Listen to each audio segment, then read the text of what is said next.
بسم اللہ الرحمن الرحیم۔ ایک روز حضرت علی رضی اللہ تعالیٰ عنہ اپنے صاحب کی مجلس میں تھے۔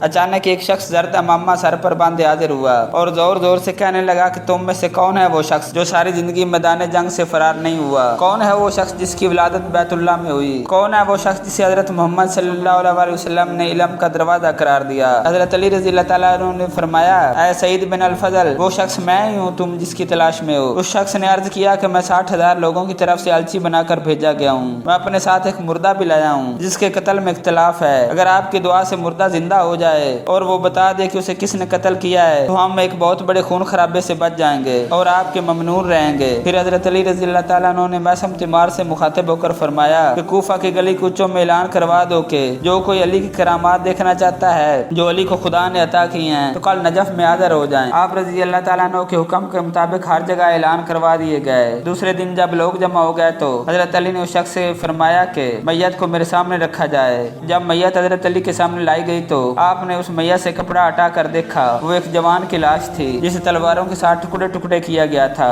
حضرت علی نے اس شخص سے پوچھا کہ اس نوجوان کو قتل ہوئے کتنے دن ہو گئے ہیں؟ اس نے کہا کہ 41 دن۔ پھر حضرت علی نے فرمایا کہ اس کے خون کے طالب کون لوگ ہیں؟ اس شخص نے بتایا کہ 50 آدمی ہیں۔ پھر حضرت علی نے فرمایا کہ اس شخص کو اس کے چچا نے قتل کیا ہے، اس کا نام حریث بن حسان ہے۔ اس کے چچا نے اس کے ساتھ اپنی لڑکی کی شادی کی تھی اور اس نے اس لڑکی کو طلاق دی تھی اور دوسری عورت سے نکاح کر لیا تھا، جس وجہ سے اس کے چچا نے اسے قتل کر دیا تھا۔ اس شخص نے کہا کہ اے علی، ہم آپ کی بات پر یقین رکھتے ہیں، لیکن زیادہ بہتر ہوتا کہ اگر یہ مردہ خود اٹھ کر بتا دیتا اسے کس نے قتل کیا ہے۔ اس کے بعد حضرت علی نے اس مردوں کی طرف اشارہ کر کے کہا، اے جوان، اللہ کے حکم سے اٹھ کھڑا ہو۔ وہ جوان اللہ کے حکم سے اٹھ کھڑا ہوا اور کہنے لگا کہ میں حاضر ہوں۔ حضرت علی نے اس سے پوچھا کہ تمہیں کس نے قتل کیا ہے؟ اس نے کہا کہ مجھے میرے چچا حریث بن حسان نے قتل کیا ہے۔ یہ واقعہ دیکھ کر تمام لوگ بہت حیران رہ گئے۔ پھر حضرت علی رضی اللہ تعالیٰ عنہ نے اس شخص سے کہا کہ جاؤ تم اور اپنی قوم کو بتا دو کہ اصل قاتل کون ہے۔ ایک جنگ کے موقع پر امیر معاویہ کی فوج نے دریا کے گھاٹ پر قبضہ جما لیا اور اپنے لشکر کو سختی سے حکم دیا کہ پانی کا ایک قطرہ بھی علی کی فوج کو نہ مل پائے۔ حضرت علی رضی اللہ تعالیٰ عنہ نے اپنے سپہ سالار مالک اشتر کو حکم دیا کہ تم دریا پر جاؤ اور وہاں پر جو فوج ہو اسے کہنا کہ علی نے تمہیں حکم دیا کہ ہمیں پانی بھرنے دو، وہ تمہارے راستے سے ہٹ جائیں گے اور تم مشکیں بھر کر لشکر کے لیے پانی لے آنا۔ دریا پر پہنچ کر مالک اشتر نے کہا کہ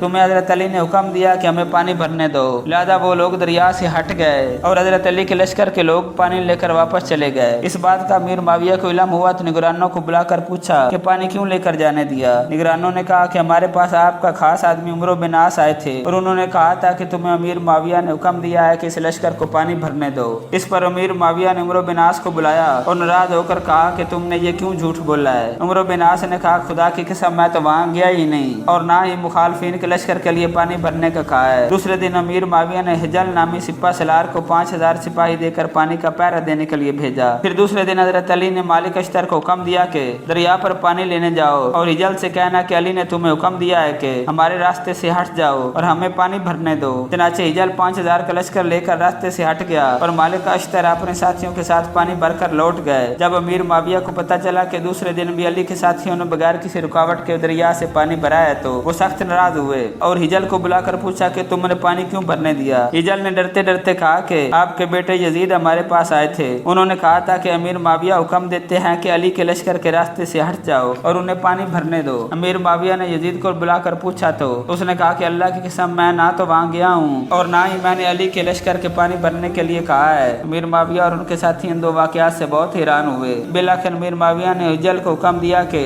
جب تک کوئی شخص میری انگوٹھی تمہارے پاس لے کر نہ آئے تو علی کے لشکر کو پانی نہ بھرنے دینا۔ تیسرے روز پھر حضرت علی نے مالک اشتر سے کہا کہ دریا پر جاؤ اور ان سے کہنا کہ علی نے حکم دیا ہے کہ ہمیں پانی بھرنے دیا جائے۔ چنانچہ مالک اشتر تیسرے دن دریا پر پہنچا اور امیر معاویہ کے سپہ سالار حجل سے کہا کہ حضرت علی نے تمہیں حکم دیا ہے کہ ہمیں دریا سے پانی بھرنے دیا جائے۔ چنانچہ حجل اپنے لشکر کو لے کر پیچھے ہٹ گیا اور مالک اشتر اپنے ساتھیوں کے ساتھ پانی بھر کے چلا گیا۔ جب تیسرے دن امیر معاویہ کو پتہ چلا کہ علی کے لشکر نے پھر دریا سے پانی لیا ہے تو وہ بہت غضبناک ہوئے اور اپنے سپہ سالار کو بلایا اور پوچھا کہ میں نے تمہیں کہا تھا کہ جب تک میری انگوٹھی کوئی تمہارے پاس نہ لے کر آئے اسے پانی نہ بھرنے دینا۔ یہ سن کر حجل نے امیر معاویہ کی انگوٹھی نکالی اور کہا کہ ایک شخص ہمارے پاس آیا تھا اور اس نے آپ کی انگوٹھی دے کر کہا تھا کہ علی کے لشکر کو پانی بھرنے دو۔ جب امیر معاویہ نے انگوٹھی دیکھی تو واقعی ان کی انگوٹھی تھی۔ انہوں نے اپنے ہاتھ کی طرف دیکھا تو حیران رہ گئے کہ انگوٹھی ان کے ہاتھ میں نہیں تھی۔ اس پر امیر معاویہ اور ان کے لشکر کے لوگ بہت حیران ہوئے۔ حضرت علی